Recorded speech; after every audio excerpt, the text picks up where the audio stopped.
Okay, hello. Welcome to the Hi. first ever Made from Grapes Live. Uh, you'll soon see that we're not professionals at this, so uh, yeah, let's just have some fun and talk about some nice wines. My name's Liam, as you can see in my little box, and together with Severin, we are Made from Grapes. I met Severin about a year and a half ago. Um, Quickly started talking about wine, and I told her, like, yeah, Glasgow really needs a wine bar where we can drink nice wines and this kind of thing. So uh, I had the idea, and then she came back to me and said, "Oh, I'd like to do that as well. Maybe we could do something together." So we set about trying to find a place. Soon discovered that in Glasgow it's quite hard to find a place. So we started doing our pop-ups, which is where some of you might know us from. Um, yeah, and then so yeah, just before all the lockdown started, we thought we were getting somewhere with the place. So fingers crossed at the other end, we can maybe still do something, but for now it's on pause. So we had to find something to occupy our time and uh, and keep the Glasgow wine community going. Um, so yeah, we decided to start Made from Grapes Live, where we'll just get some of our friends on to talk about nice wines, have a nice conversation, and see just what they're up to.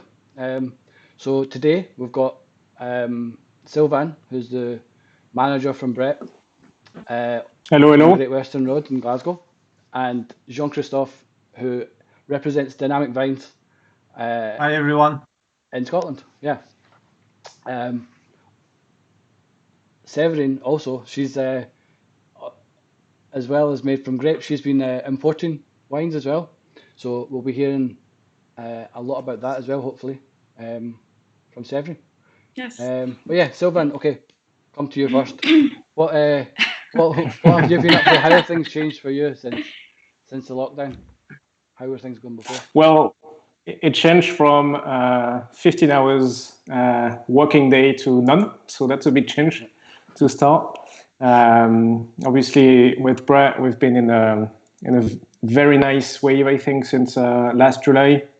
Try to shook up a bit the wine scene in Glasgow, try to pour different wines every week, and reunited the industry as well. Because I think Glasgow needs to be a bit more reunited, as you know, sommeliers and chefs and other guys basically. So yeah, it's a shame. We had to close everything, and we're missing the lovely days. We people who knows Brett knows that we have a lovely outside area, and not today definitely, but maybe 2 days before or last weekend it would be amazing to be together and drink some wine. So yeah, we're just waiting for when we can reopen, and all the Brett staff and the guys from Kerwick as well, which is home. We're just trying to figure it out. What's the plan? You know, how can we reopen and be safe, basically, because we know that it won't be like before. So yeah, so Yeah, cool. that's it. And Jean-Christophe, how have things changed for you? Maybe first, if you could maybe talk us through some of Dynamic Vines wines and stuff, because you mainly supplied Yeah. restaurants before, haven't you? So that Dynamic Vines, as you guys will know, you've met Frederic before. Was started by Frederic back in 2006, and he only focuses on importing organic and biodynamic or natural wines. So we don't import any conventional wines. I kind of met, actually, it's funny, Liam, you were talking about when you met Severin. I actually met Severin for the first time, I think about a year and a half ago as well, when I first started with Fred, representing Dynamic in Scotland. And yeah, it's, for me, the coronavirus and the lockdowns been meaning that we, because of the business that we've got with on-trade clients mainly. I mean, in Scotland, it means that as soon as the restaurants were shutting down, I had literally no business whatsoever. Same with my colleagues down in London. Obviously, as soon as the restaurant closed, there was no business whatsoever. So we had I think Frédéric had in a project of developing the private sector and have a better website. And obviously the lockdown has just accelerated that process because we had to focus on that, obviously. So the new website has been on since about 3 or 4 weeks now. And we post new mixed boxes where people can just buy, a full box of something else. So it's been there's been a good response, but yeah, that meant for me that there was no business whatsoever with the restaurant closed in Scotland. So yeah, it's been a bit strange, but it allows me to spend more time with my daughter, my wife. Although my wife is working like crazy hours at the minute, but it's good. Now I can see on a small scale what teachers have to go through and how patient they have to be.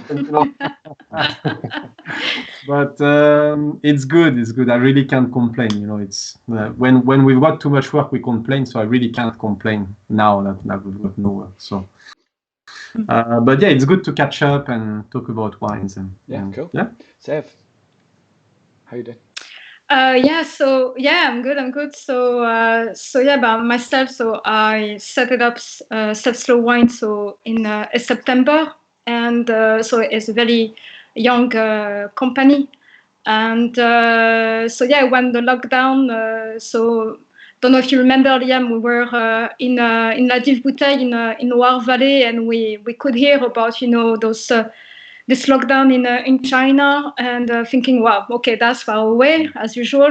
It's not going to happen to us. And then weeks very quickly could hear about Italy, Spain, France, obviously, and then we knew that UK will be next one. That will be obviously tough for us, especially then. As Jean-Christophe, as Sylvain, we've got the hospitality industry background, and so yes, Jean-Christophe, you were working as a sommelier in the past. So we with Slow Wine, obviously for me, because I had that. History working on trade, so I wanted to propose the wines to restaurants, to wine bars, etc. So I was started to put my little stones in here and there, and then lockdown, so everything obviously stopped. The thing is, like in November, December, I was starting to propose the wines to private, so I started to develop that. And I managed to actually increase this.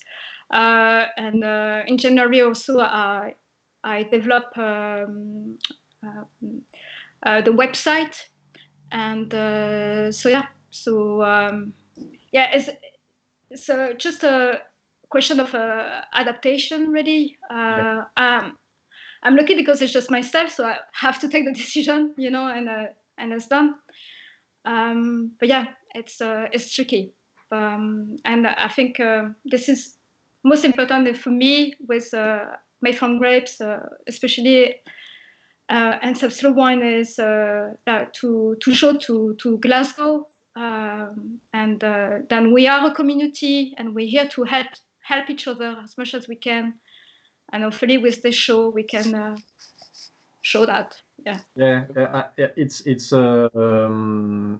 there was clearly, obviously, me being based in Edinburgh, but there was clearly quite a good thing going on in Glasgow for that lockdown. There was a good energy, a good vibe around new wine places, and I hope that carries on when things starts again. I know, as Sylvain said, probably not on the same scale, but there is a good.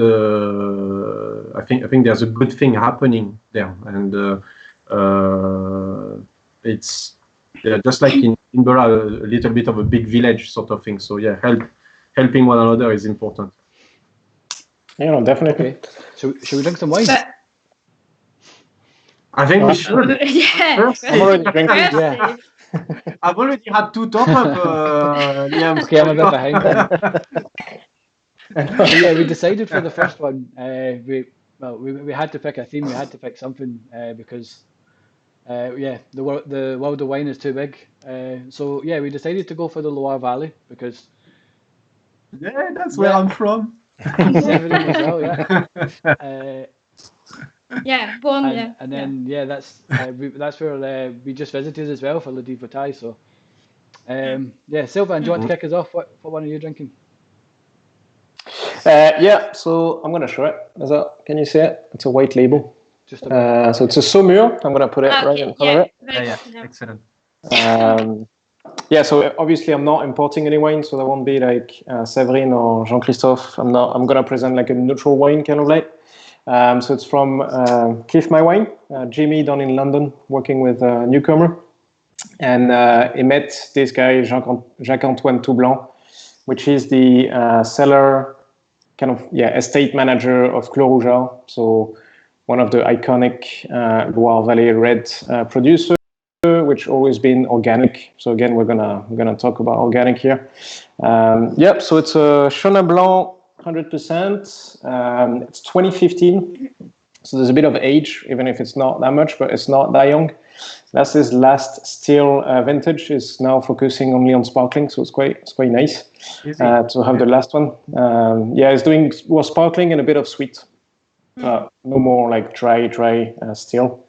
So obviously, like Loire Valley, we're gonna talk about, I'm sure, but it's very limestone, like tuffeau, and a bit of clay. And yeah, super fresh. It's made 12 months in oak, so it's like rich but super high acid in the same time. Very floral, a bit of acacia as well, barrel, half and half. So it just allows the kind of floral aspect of the wine just to develop. And they're super good. It's very light as well. Cool. That's a nice glass you have. What's that glass? Yeah. What's the story of this glass? Well, it's wild. So those guys in, India and Joe from Timberyard and India from Cork and Cask are doing, it's more like natural wine fair. I don't know if it will happen this year. I doubt about it. I've been in contact today with them. But when is it June or something? July, but yeah, I mean, the whole point is to bring people together and producers and importers. So yeah, I don't see the possibility of doing that. But yeah, no, it was last year, which was nice. I remember Jean-Christophe pouring some wine like crazy on the table. I heard about it, yeah. It was a mad day. It was a mad day. It was like an We're all octopus. crazy An about the wine, octopus with so many bottles. I know. Yeah. Definitely. But yeah, no, it's super nice. Definitely a good. I mean, it's a well-known analog in Loire Valley. So you know what? The good thing with this wine is it's quite cheap. It's like between 15 and 20 pounds. You cannot buy it from newcomer. It's very small, so only for restaurants. And yeah, for the guy and for the quality of the wine, it's just amazing. Price is amazing. So Chenin Blanc. That's it. Are you keeping a bottle aside for when we can meet up again and we can taste those wines again together? Where we have 6 bottles at Brett, so hopefully, okay. When we can all be together, we can have a drink in Brett. I take note. Just about the wine, come back about the wine, the 2015 you were saying, so it's got a bit of body. It's not too young, it's not too old, so you can tell and you can age a bit more. Yeah, I think so. I can taste some development, like like there's a lot of fruits, like apple, pear, a bit of flowers as well. But you can see it goes a bit more on the rot. I would think maybe there is a bit of rot in that. At least very, very, very ripe fruit, and it's super acid still. So definitely can age.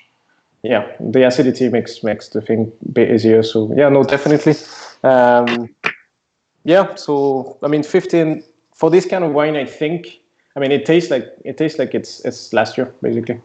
I don't see much of a difference, but you can see that even in 10 years, it will be still super fresh, super acid. nice and crisp. And it's lovely, especially with the oak. I'm sure there will be a bit more, body after, and a bit more kind of butter taste in like 15 years maybe. I won't wait that much. How many of the 6 bottles are going to last? And that's it. Well, we may have more, but we'll see. It's a very small production, so. Okay. Yeah. Nice. That sounds good. To go next, Sev? No, thanks. Do you want to go next, or Jean-Christophe? Jean-Christophe, yeah. You're still you're not sure, no? Jean-Christophe is ready since the minute one. I've been waiting. Yes. Like He's always ready, Yeah. So today we are for me. I'm drinking a wine called Maupiti from Clos de Lélu. I don't know. Can you see it properly? Yeah. All good. It's so this particular one. It's 2017. I don't know. Can you? No, we can't read now. It's 2017 vintage, and there's a little bit of a story here because I don't know. Let's see. Here it's still called Clos de Lélu. Yeah. But from 2018 onwards, they are called Terre de l'Élu because they've declassified their wines as Vin de France now. So they've decided to come out of the appellation. We actually don't do the 2017 anymore. So it's a wine I had I had here with me. But we've already moved on to the 2018 vintage. I think Fred might have a little bit of 2016 in Magnums back in London, but we actually don't do have any more of the 17. So it's even more special to drink just now. It's an estate that's owned by Charlotte and Thomas Carsin since 2008. They work organically. They're situated in Saint-Aubin-sur-Luigné, so it's actually right in the heart of Léon, the Léon Valley and the Léon area. They do a beautiful sweet wine, but they do all sorts of others as well. So Hold on, John, keep speaking. I'm just going to draw attention to my lovely graphic that I've made. I've got.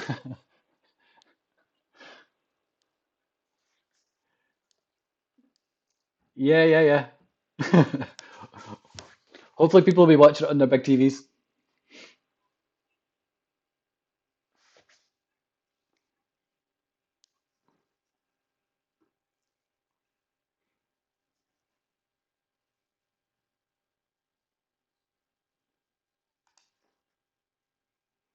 and quartz kind of soils. About 20, there's an average age of the vines between 20 and 45 years old. And yeah, whole bunch maceration, about 7 to 8 months in, the wooden conical vats. And it's a wine that I like to show. I've showed it, I think, quite a few times. We may have tried it together, Severin, in the past, but where the gamay, even though is gamay-like and it's got a very juicy sort of style on the palate, it also has got structure. So the Cabernet Franc brings in that lovely kind of slightly drier, more structure sort of tannins, and a lovely complexity on the palate. So although it's quite a juicy sort of style, it's a wine that really stands quite nicely on the palate. So it drinks well in its young age because the fruit is very vibrant, but it is also a wine that can take on a few years in the bottle and develop a little bit where the tannins become a little bit more velvety, and it's more introduced together. So yeah, always a wine I like to show and I like to drink. So yeah. Very nice. Well, something we'll have to taste together. Okay, Severin, what are you drinking? Okay, so I'm drinking Domaines called La Grange au Bel, and this is 53, so cuvée 53. So just quickly about Grange au Bel itself. So we are in the Coteaux de l'Aubance area. So it's like an hour drive from you, Jean-Christophe, the Cul de Cul. So Coteau du Léon, as we know, it's more kind of a sweet wine. It's made there. So we are like 20 minutes drive from Angers. And Marcoutin is the former winemaker. This guy actually he used to work in oil. I guess he managed to get some money there, and he decided, okay, you know what? I'm a wine lover. I love the idea of to make wines, and I'm a fan of. Don't know. I'm sure you know guys. Léon Barral in Fougères, so more kind of a nature big guy, you know, proper farmer style. And this is the guy. He's been struggling, you know, with you know, in Loire Valley we know that they struggle with the climate, with you know, the freeze, etc. So there's been difficulties. You know, he went towards organic farming in 2008 with his compare Julien, and now actually it's a free winemaker, so it's a trio. But yeah, so La Grange, so it's more kind of so organic, it's biodynamic, nature wine. And this is the 53. You guess why? Because 1953 is the oldest vine planted. Obviously, it's not the only vines there. Huh? You've got an average then of 35, 40 years old vines there. It's 100% Cabernet Franc. So there's a lot of purity again in the wine. This is mostly schist soil, so it brings more freshness, more earthiness in the wine.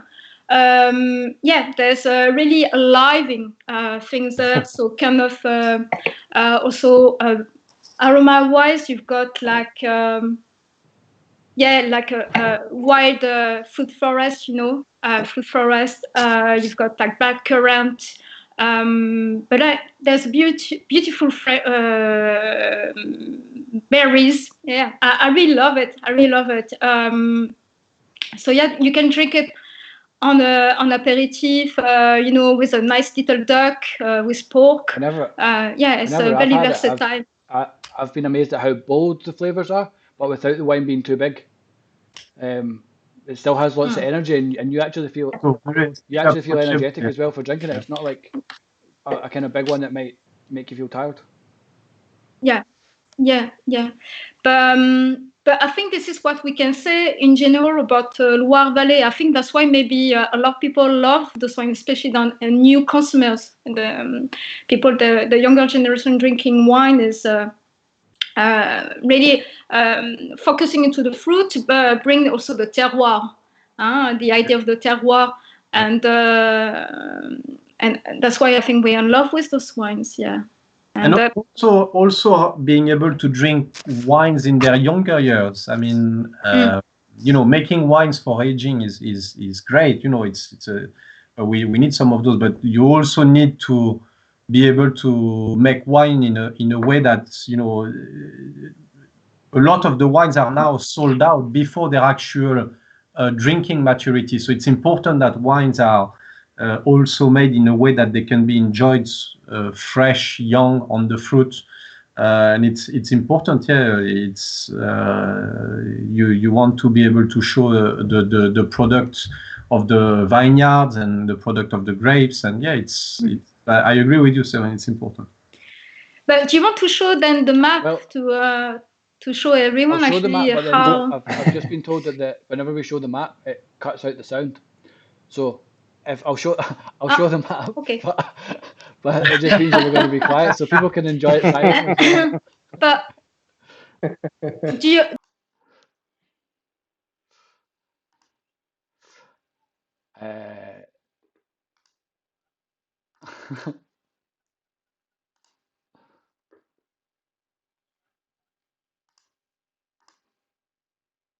Anyway. What do you drink? Okay, so I'm drinking Rue de la Soif from Brendan Tracey, who this is the first time I've ever tried any of his wines, but he's got an amazing story. Like, so he was born in New Jersey, went to San Francisco, was part of a punk band in San Francisco in the 70s. and I think his mum was French. So anyway, he had gone to high school in France. So after he left San Francisco after being in a punk band, came back to France. I think he went to Paris, and set up a local radio station. Helped set up a local radio station, and then there he was a DJ on the radio station, and then a program director, and I think he ended up being like a news reporter, a news presenter, and then I think finally he went to college, or went to the winemaking school to learn how to make wine. So I think he's come at it like in a longer direction, which I can kind of sympathise with. So yeah, I like his style. But yeah, so it's 100% Sauvignon Blanc. Just really fresh, fun kind of wine. It's not too serious. It's a bit cloudy as well, you can see, so it's unfiltered. But yeah, like the flavors are like lots of lemon, and like kind of like soft lemon, not like harsh acidic lemon. And then I don't know, some kind of soft apples and pears as well, a little bit kind of riper fruit. But yeah, lovely, like clean, soft. Yeah, good fun wine. So it's kind of a natural wine, you said? Yeah, so I think the vines are organic, and the fermentation's natural. So by that we're meaning like there's no yeasts added. It's just the yeast that exists on the grapes in the vineyard, and then it's left to ferment naturally. So yeah, I would say natural wine. It's like, yeah, like I said, it's pretty cloudy. So it's unfiltered and stuff, and you can see there's a bit of sediment. When I actually had it sitting on the rack, the sediment was all at the side of it as well. So, Jan, did you say where they were exactly? Yeah. Because I didn't pick it up. Turin, but it's like kind of just in the kind of northeast, I would say, of Turin. I think I read that his grapes are actually grown slightly further out again, like it's Salon, I think the name of the place is. Salon, yeah, okay. Yeah. But yeah, I read as well that he makes his wines in his garage. So. The famous garages wine. Garage wine. Yeah, I mean, that's what is funny about is we know Loire Valley. Actually, this is the largest vineyard, isn't it, in France? From Nantes. I read it was it's the longest winemakers or something like that. Yeah, it's quite big. It's quite a long region. Yeah, it extends quite a long way out. Yes. Yes, between so different climate, different soil, different wines. Yeah. So yeah, it's very interesting. I mean, I'm from Loire Valley. I'm born in Loire Valley. I just grew up when I was a kid in Loire Valley, but in Janières area. So it's the north of Loire Valley, near. Like 45 minutes drive from Vouvray, Tours, etc. So Chenin Blanc, but Pinot d'Aunis, Pinot d'Aunis grape. I don't know if you had the possibility to try this grape. It's start to come back on fashion, the Pinot d'Aunis. Yes, I'm telling you, yeah, it's coming. It's coming here soon also, yeah. We sell slow wine. I've got some stuff to come, but to arrive. Yeah, Pinot d'Aunis is this kind of like a Trousseau or a Pinot Noir, so much acidity in the grape, in the wine.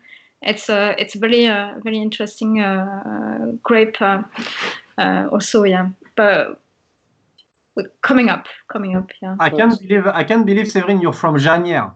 I just in 1.5 years I've never asked, but I grew up in Vendôme, so it's really? Yeah. That's funny. And no swearing, it's live. Yeah. You stopped just right now. I stopped. Yeah, I forgot that people are watching us actually. So, yeah. Wow. So, yeah, okay, we're not far each other. Totally associate. Yeah. Well, sorry guys, I'm not from there, so I'm sorry. So yeah, you're from Ardèche, but you you were saying last time, actually, when you think about, okay, the farther east of Loire Valley, so Pouilly-Fumé, Sancerre, actually, Ardèche is not that far away. Well, it's not Ardèche. I'm from Auvergne, which is a bit western to Ardèche, but officially it's part of the Loire appellation. But it's but they had to be somewhere basically because it's a tiny thing. I thought you were not from Ardèche, but you're talking Saint-Pourçain is like maybe 2 hours from Sancerre, not even like an hour and a half, something. So it's quite close. So it's a bit. We cannot have a big we cannot be part of a group ourselves, which it will come hopefully. But we're part of Loire. I've seen more and more wines are coming from Auvergne, and they're being categorized as that. They are actually like. Yeah, it's starting. The difference is, we're not here to talk about Auvergne, but it's the volcanic basically. So obviously there's the Massif Central, which is volcanoes. So that's the difference. And it's unique in France. So it's the only. Well, a bit in Beaujolais, you have a bit of part of the Massif Central and volcanic soil, but it's very unique. So that's why, it should be, I think, like a group of appellation. But yeah, no, it's different from Loire. But yeah, okay. I've got a question for you guys. I'm not from Loire. So you've got some of those Auvergne wines at Brett or not? Yeah, a bit. Yeah, we have Patrick Beaujeu. We had Tricot. Well, Auvergne is very known for natural in a certain sense, but there is obviously conventional. But they're very known in the wine just for natural, basically. Yeah. So that's funny. It's one of the only region actually to be spotlight natural first and then conventional. So it's quite interesting for the wine industry, kind of like being known just for natural. Yeah. When obviously it's a small part of the production. I mean, it's the same a bit in Loire. Loire is quite recognized to be, one of the most organic with Alsace, maybe. Like a lot of biodynamic, natural, organic. They're quite. That's what I wanted to talk about. But do you have a question, So, Liam? You're saying. We can come back to that in a minute, Sev, because that's. Just like because what you were just saying is true. When do you remember, Sylvain, we talked about it last week or 2 weeks ago about the nature label. I mean, Loire Valley, it's like La Dive Bouteille, the place for natural wine, the natural wine fair, 20 years ago. That's when they set up. Yeah. I mean, natural wine or biodynamic wine, etc. You can tell that Loire Valley is got a massive always been pushing into that direction. Yeah. And I think maybe also that's why more and more the way we've been drinking wine towards those type of wine. So Loire Valley, that's why went up also, but classic like Clos Jardin, Saumur Champigny. Remember, like 10 years ago, it was only Saumur Champigny, Saumur, Chinon. Yeah. Then the price, and then Anjou also. An example, Grange, it's in Anjou, but it's the same story. They didn't want to be, kind of a anarchist, and so they didn't want to follow the legislations and stuff, and so they are Vin de France and they do what they want. Yeah. But like a lot of young winemakers now today. They moving to Loire specifically? Is it the cheaper land there, or what's the? Yes, cheaper. Yeah, definitely. Yes, definitely cheaper. Yeah.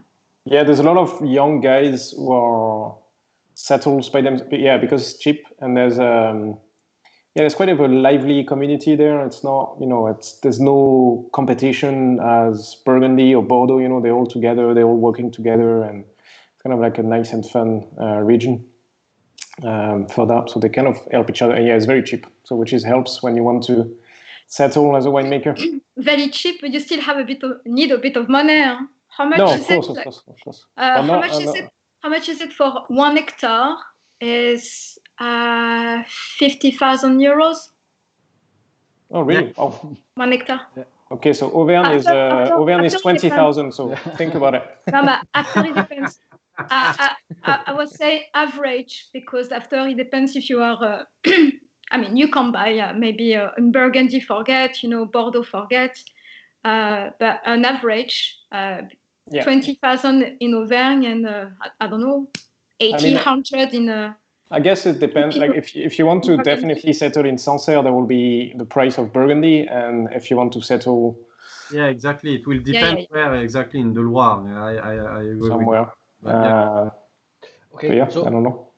What's the appellation in your wine, Jean-Christophe? What's the Vin de France? Vin de France, okay. Yeah, all Vin de France, I think, yeah.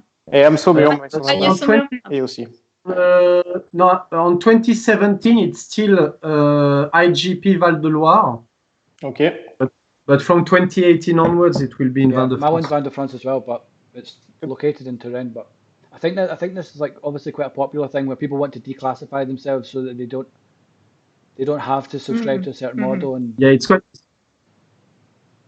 quite a topic at the minute, especially. I mean, we'll all know why, but obviously the AOC, it's quite debatable, and they want to protect certain things and ways of working and typical grapes and things like this, but it's not adapting to things like climate change and new winemaking techniques and when you work natural or organic or things like that. So there's more and more people that just decides that the best for them, for their wines and for their vines, is to just do what, to just declassify and not apply to the AOC. So it's very debatable at the moment, and there's a lot. It's a big topic, but I think we have to kind of look at the end product. That's what's in the bottle that matters at the end of the day.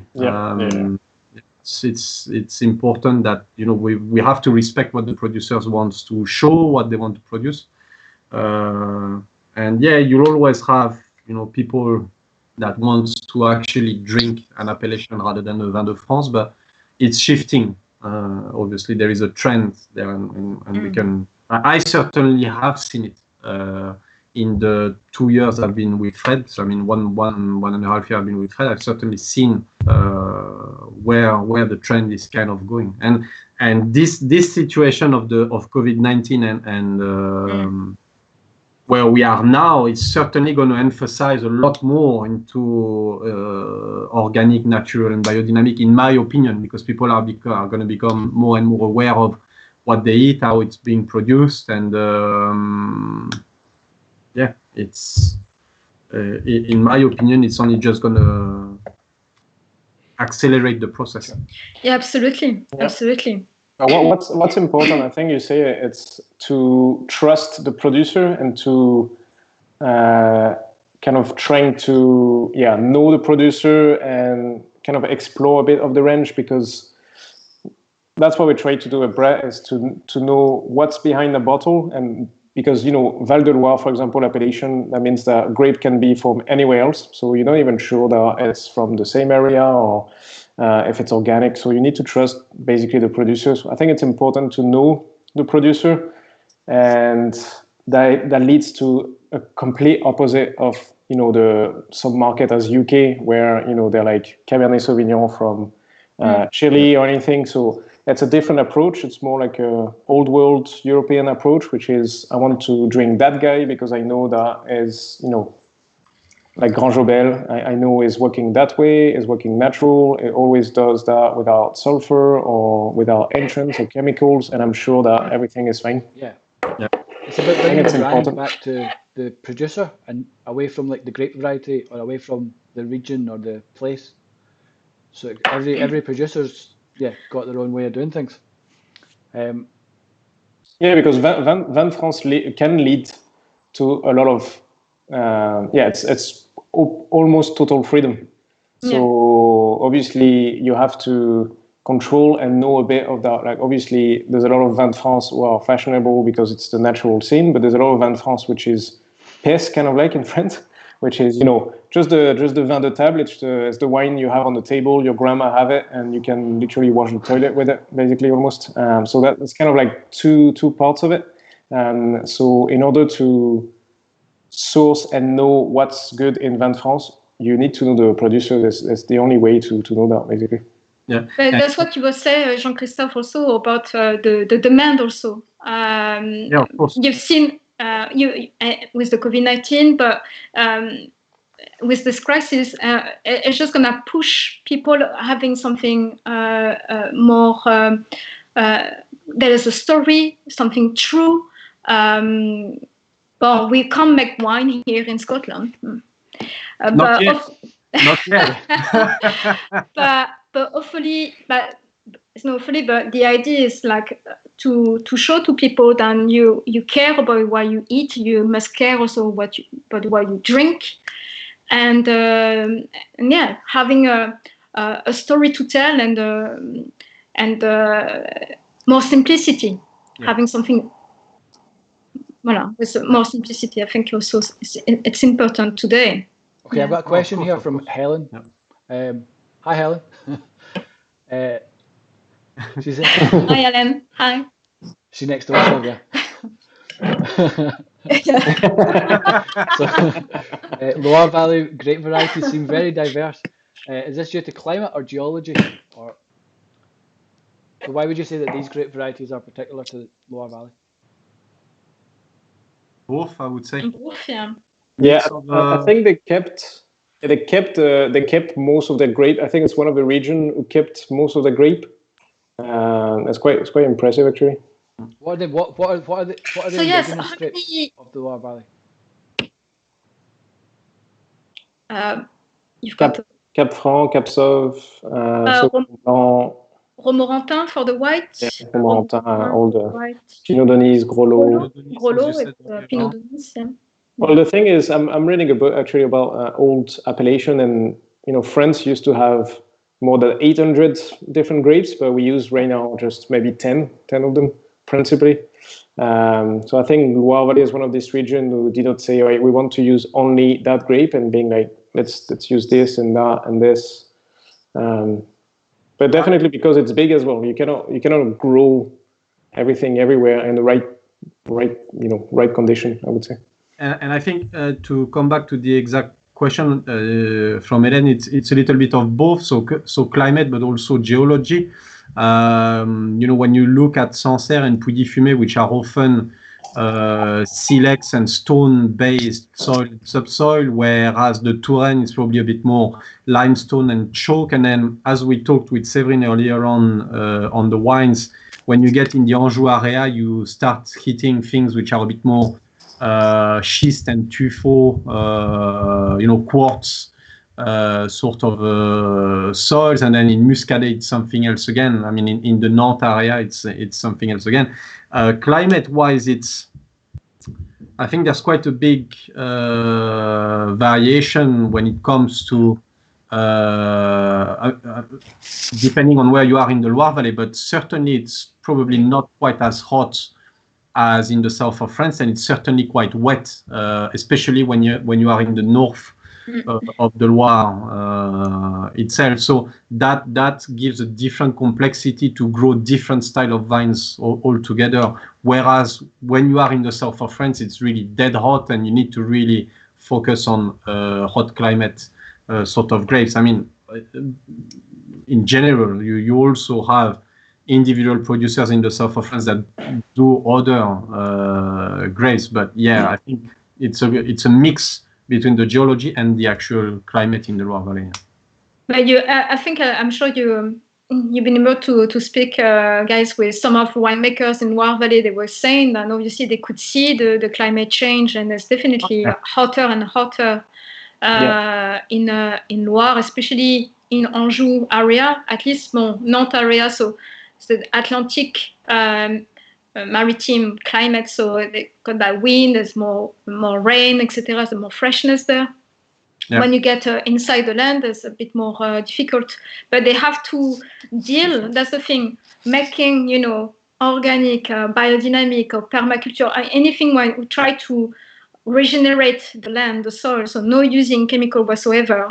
And then you've got the climate where you have in spring, you can get massive freeze and destroy everything, or big heat in summer, or hail in September. It's a very tricky area.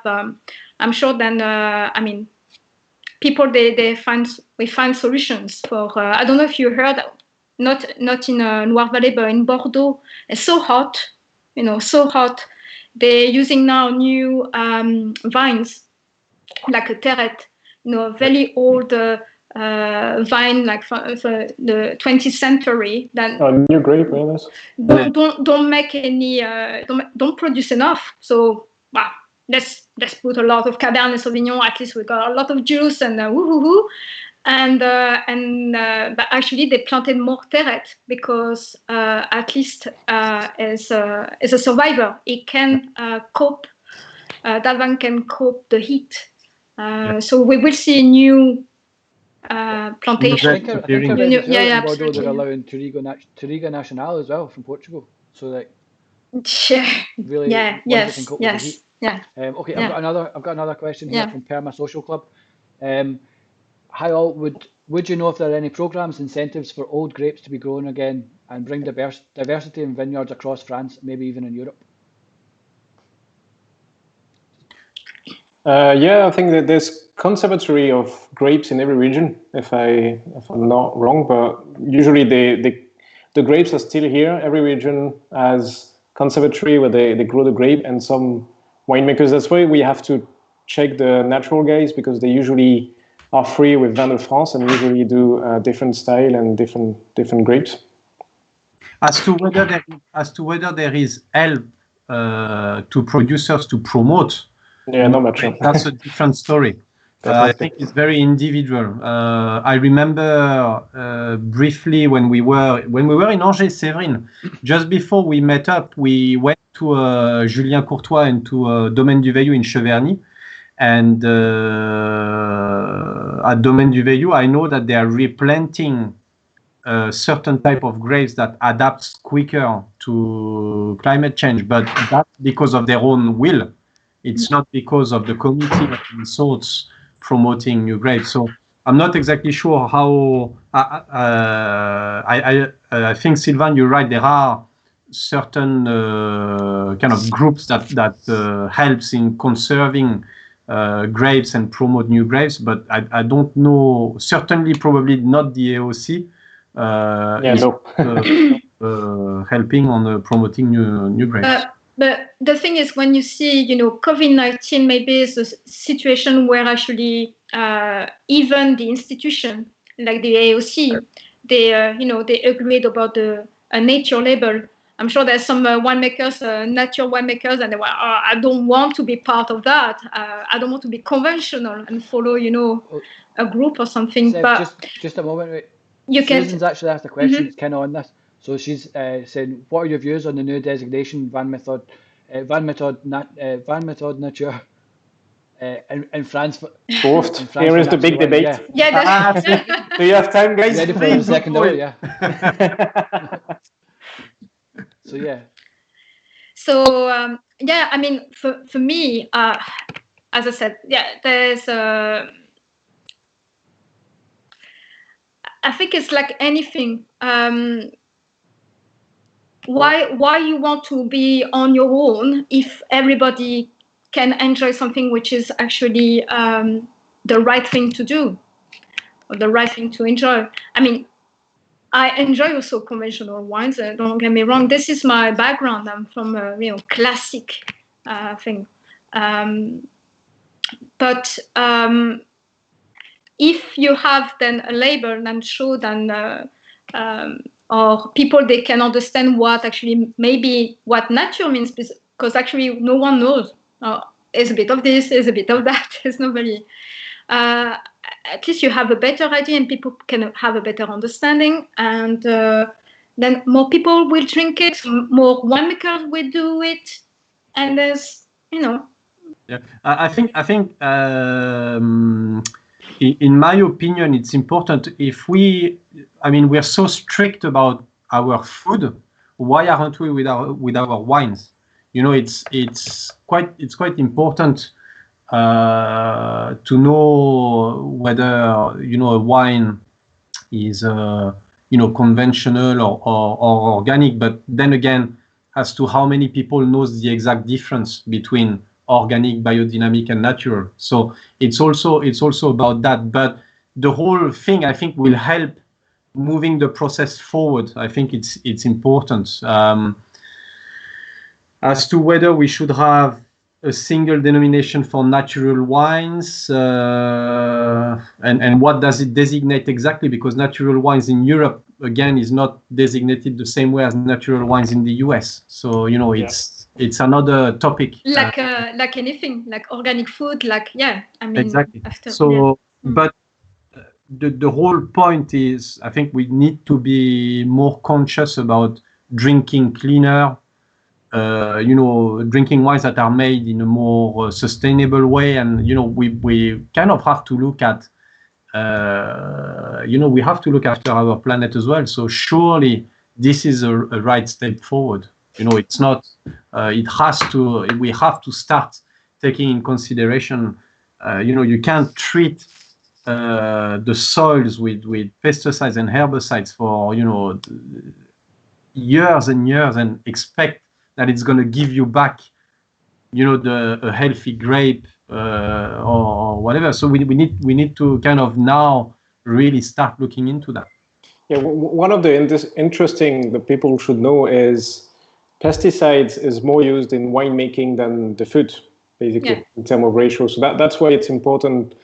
We don't ask you to buy organic chicken or eggs. I mean, you do whatever you want, but wine has a big impact on the planet and on the pesticide consumption. So even if you don't eat organic, but you drink organic, it's actually better than, for example, eating organic and drinking bad wine, basically. So, it's a matter of choice, but it is definitely important. At least the label may give that habits as organic. I think organic almost it's not here yet, but it's starting to become almost the norm. And everybody thinks about it, it's pretty difficult, apart from some people who doesn't care, but everybody asks for, is it organic? It's a minimum, definitely. So maybe in 50 years, because winemaking is always but it always takes time. But 50 years, imagine 50 years. Maybe we'll be okay. We'll do that. One of the issue I can see myself, I understand the winemakers who are. Some winemakers maybe no, we don't want to be in labeled or anything. It's the risk is some domain who are not natural may do vin méthode nature, so try to labelize in some cuvée. And in the natural wine scene, being natural is not only about one wine. It's a way of life, basically. You cannot be completely natural in one wine, and the rest you just put pesticides or even other products, because you can put coppers or anything in organic. So I think that's the big topic right now, but it's good. I think it's a good thing that we're shaking things. That's valid with organic as well. I mean, if you see, I'm not going to mention any names, but if you start looking into a supermarket shelf and you start looking at organic wines from big, well-known, massive producers, it comes from a single little parcel of vines that is in the middle of all conventional parcels. Yeah. Surely, you can't. The soil doesn't really have a boundary, does it? It's still the same. Yeah, exactly. And of course. And then it's same. It's the same with all sorts of things. But it's similar to organic and natural in that topic. Okay. It's interesting. There are other questions, unless you've got one, Jean-Christophe. I think that'll do us for now. I think we're almost taking on for an hour. Maybe everyone's had enough of it. Okay, but I think it was good for the first one. It's been. I've had a good time. Good. Yeah, very good initiative. I think we need to talk about wine more and trying to if people cannot go to bars or restaurants and the sommeliers are not obviously on duty and they cannot talk for the wine, so let's bring them in on the screen and let's try to push drinking wine and drinking good wines. So for us going forward doing this, I don't know how regularly we'll do it, like hopefully quite regularly, but it'll just depend on when people are available. So if people just kind of follow our social media, Hang on, I'll check my schedule. I think I'm free tomorrow. Okay, so Jean-Christophe's booked out for the next month. Every day. We'll go with that. Yeah. But one more thing before we go. Severin. Yeah. Happy birthday. Thank you, guys. Happy birthday. Thank you, Liam. Cheers. Thank you, thank you, guys. Happy birthday. Cheers. Cheers, guys. Cheers. Bye. Bye. Bye. Bye, guys. Bye.